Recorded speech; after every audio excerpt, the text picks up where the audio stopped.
Hi friends, మనకు కాంగ్రెస్ ప్రభుత్వం అయితే 6 హామీలు ఇచ్చింది.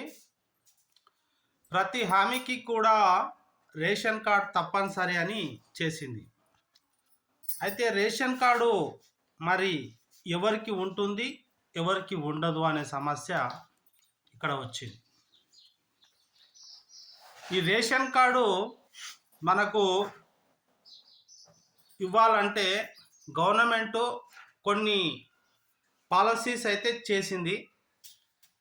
అవేంటంటే ఎవరికి ఇవ్వాలి, ఎవరికి ఇవ్వకూడదు. డాక్టర్లకు ఈ రేషన్ కార్డు ఇవ్వరు, ఎందుకంటే వాళ్ళు అనర్హులు, ఆదాయం ఎక్కువగా ఉంటుంది, ప్రజల డబ్బు తీసుకుంటారు కాబట్టి వాళ్ళు కూడా ఈ యొక్క రేషన్ కార్డు అయితే వాళ్ళకి ఇవ్వడం జరగదు. అలాగే అడ్వకేట్లు అంటే లాయర్లు, వాళ్ళకు కూడా రేషన్ కార్డు అర్హత లేదు. తర్వాత సొంత ఇల్లు అంటే పెద్ద భవనం, కొంచెం బిల్డింగు ఏదైతే ఉంటుందో వాళ్ళకు కూడా ఈ యొక్క రేషన్ కార్డ్ అనేది ఉండదు. తర్వాత గౌరవ హోదాలో చేస్తున్నటువంటి ప్రభుత్వ ఉద్యోగాలు అంటే మన తెలంగాణలో గౌరవ హోదాలో చేస్తున్న ప్రభుత్వ ఉద్యోగాల శాతం మీకు తెలుసు. వాళ్ళందరికీ కూడా ఈ రేషన్ కార్డులు ఇవ్వడమే కాదు, వాళ్ళకు ఉన్న రేషన్ కార్డులు కూడా తీసివేయడం జరుగుతుంది. అయితే ఇందులో 2 రకాల రేషన్ కార్డులు చేస్తున్నారు మళ్ళీ. ఒకటి పింక్ రేషన్ కార్డు, ఒకటి white ration card. Chart account ఉన్న వాళ్ళకు కూడా ఈ యొక్క ఏమంటారు రేషన్ కార్డు రాదు. అంటే ఏంది, దారిద్ర రేఖ దిగువన, ఇంకా దిగువన గుడిసెలు, పూరి గుడిసెలు అలాంటి వాళ్ళకు ఇస్తారు. తర్వాత చూసుకుంటే ప్రొఫెషనల్ ట్యాక్స్ అంటే వృత్తి పన్ను. ప్రొఫెషనల్ అంటే ఏంటి? వృత్తి పన్ను. ఎవరైతే వృత్తులు తమ వృత్తి ఏదైతే చేస్తారో వాళ్ళు ఉంటారో ప్రొఫెషన్స్, వాళ్ళకైతే కూడా ఈ ప్రొఫెషన్ ట్యాక్స్ చేసే వాళ్ళకు కూడా రాదు. 10,000 పైన ఆదాయం ఉన్నటువంటి ఎవరికి కూడా ఈ రేషన్ కార్డ్ అనేది రాదు. టౌన్లో అయితే 15,000.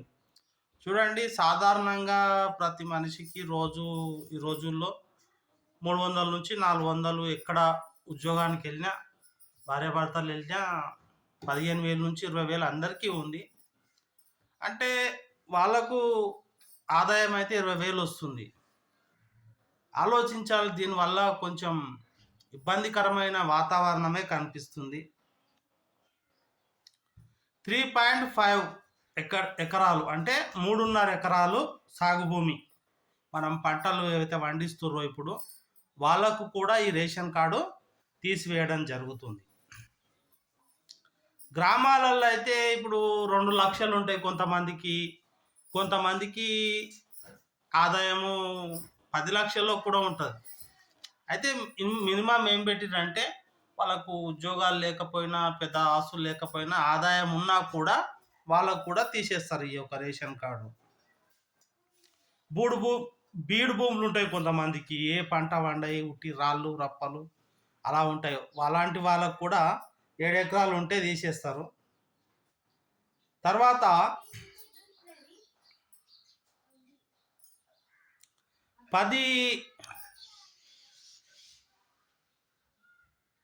10 నుండి 10,000 ఆదాయం ఉంటే రేషన్ కార్డు ఇవ్వరు. సిటీలో అయితే 15,000 ఉన్నా కూడా ఇవ్వరు. ఈ విధంగా ఉంది ఫ్రెండ్స్. మరి కాంగ్రెస్ ప్రభుత్వం వల్ల మీ అభిప్రాయాన్ని అయితే తప్పగా తెలియచేయండి. ఎందుకంటే ఇది జీవితం యొక్క రేషన్ కార్డు ఉంటేనే మనకు గవర్నమెంట్లో చాలా బెనిఫిట్స్ ఉంటాయి. ఆ రేషన్ కార్డు లేదంటే మనకు ఈ బెనిఫిట్స్ అన్నీ పోతాయి. సాధారణంగా కాళ్ళున్నోళ్ళకు కూడా రావు. మరి ఎవరు దీనికి అర్హులంటే గుడిసెలు వేసుకొని అడక తింటోళ్ళు, ఇక గాళ్ళకైతే వస్తాయి. ఏ భూమి ఉండొద్దు, ఓ సైకిల్ ఉండవు, సైకిల్ ఇంత గుడిసి, ఇక ఓ గిన్నె తీసుకొని అడుక్కొని తింటోళ్ళకు రేషన్ కార్డు ఇస్తామంటుంది కాంగ్రెస్ ప్రభుత్వం. మీ అభిప్రాయాన్ని మంచిగా తెలియజేయండి.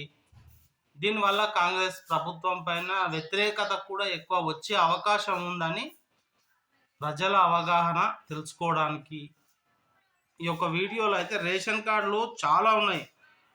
ఇప్పుడు ఎన్ని చెప్పినా నేను అడ్వకేట్లు, సొంత కాళ్ళు ఉండేవాళ్ళు, గవర్నమెంట్ ఉద్యోగాలు చేసేవాళ్ళు, చార్ట్ అకౌంట్ ఉండేవాళ్ళు, స్కేల్ ట్యాక్స్ ఉండేవారు, ఇన్కమ్ ట్యాక్స్ కట్టేవారు, తర్వాత ప్రొఫెషనల్ ట్యాక్స్ 10,000 కంటే పైన గ్రామాల్లో, టౌన్లో ఉండే వాళ్ళకు, ఇలాంటి వారకు 3 ఎకరాల పైన ఉండే వాళ్ళకు, తర్వాత 7 ఎకరాల బీడు భూములు ఉన్న వాళ్ళకు, పంట భూమి ఉన్న వాళ్ళకు, సొంత ఇల్లు ఉన్న వాళ్ళకు, కార్లు, జీపులు, ఇట్లా ఆదాయం ఎక్కువగా ఉండేటటువంటి వాళ్ళకు రేషన్ కార్డు తీసివేయడం జరుగుతుంది.